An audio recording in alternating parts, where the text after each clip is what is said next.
Hello, 4S. We are going on to chapter 7 today. Quite a short chapter, so it won't take long today.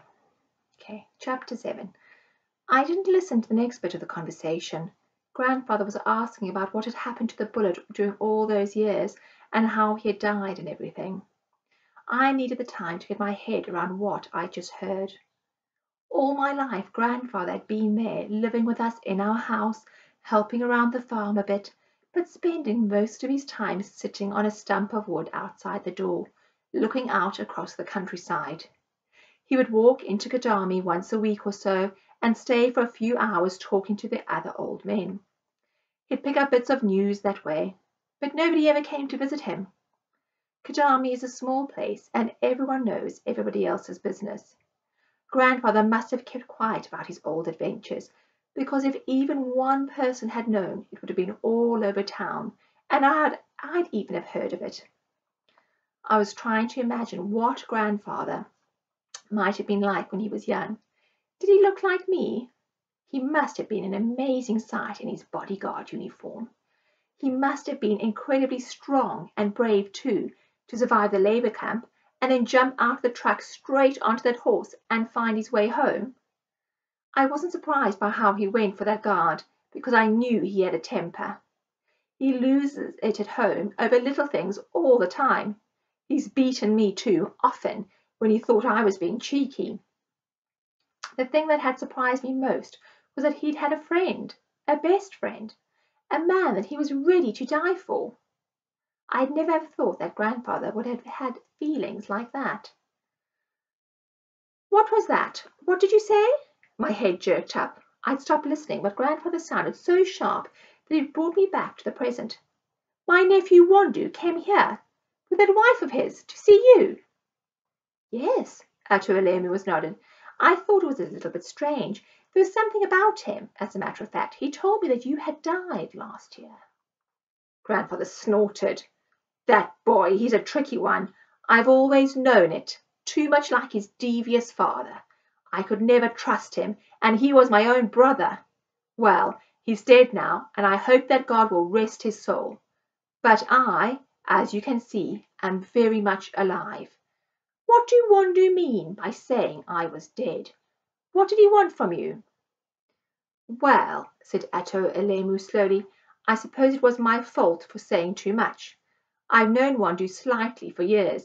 We were students at the business school at the same time. And then a few weeks ago, at some party or other, he happened to tell me that his family had come from around Kadami. My father had told me that you were from that part of the country, so I asked him if he knew you. Old Demisi, he said, yes, he's my uncle. I told him that I really wanted to find you because you had been my father's best friend, and before he died, my father had given me something to give to you. Something valuable that had belonged to the Arrow all those years ago. I told him that my father had kept it for you and wanted to return it to you. Grandfather nodded with satisfaction, as if he'd been hoping for something and his wish had been fulfilled. Later on, at the end of the party, Atuolemu went on, I met Wandu and his wife by the door as they were leaving. She looked up at me with a pretty smile and said, Wandu's told me something exciting, that you've got a family treasure to give to his uncle. There was something too eager about her. She was trying to be charming, but she didn't fool me. She was a sharp one, I could tell. Runs rings around poor Wandu. Sentimental value only, I told her, but if Wandu can find out how to reach his uncle, then I'll send it to him. Someone else was coming up behind us, trying to get through the door, so we all split up and went out into the street. This was all getting too deep for me. I was struggling to hang on to the thread. What was this mysterious thing that Atuolemu was talking about? Was it a kind of a treasure? Money? A hoard of gold? My ideas were getting bigger and bigger. Were we going to be rich? I've often wondered if he'd done it, Grandfather was smiling broadly. He'd promised that he'd try if anything ever happened to me. But how did he manage to dig it up out of that place where I'd buried it? Smuggled it out of prison camp and then hang on to it all those years. He must have known how dangerous it would be if they ever found it on him. He did, Alemu said, but he said he owed it to you. He knew how precious it was, and you'd saved his life. Oh, please, what is it? What are you talking about? I was unable to keep quiet any longer, but I might as well have saved my breath because they both ignored me anyway. Grandfather's face had gone dark with anger. So Wandoo and Messeret came to see you, he said. I think I know why. They wanted to get my father's heirloom off you. I suppose my brother had told him about it. He was always resentful that our father had given it to me. It was only last week that they came, Atualemu said. Wandoo told me that his uncle Demisi had passed away, and if I could give him whatever it was, that he'd make sure it went to your son, his cousin.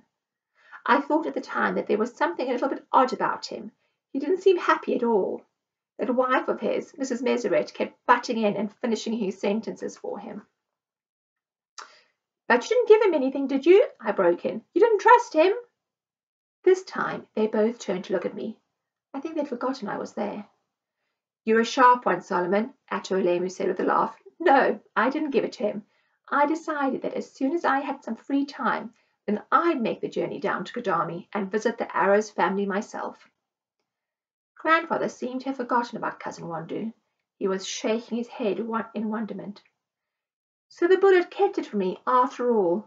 He hinted at it in his letter, without saying exactly what it was that he had to give me. I suppose he realized that he didn't have long to go, and he wanted to get it to me before he died. What a man! There'll never be another one like him.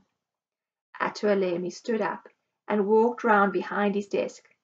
I've got it here, he said. I'll give it to you now.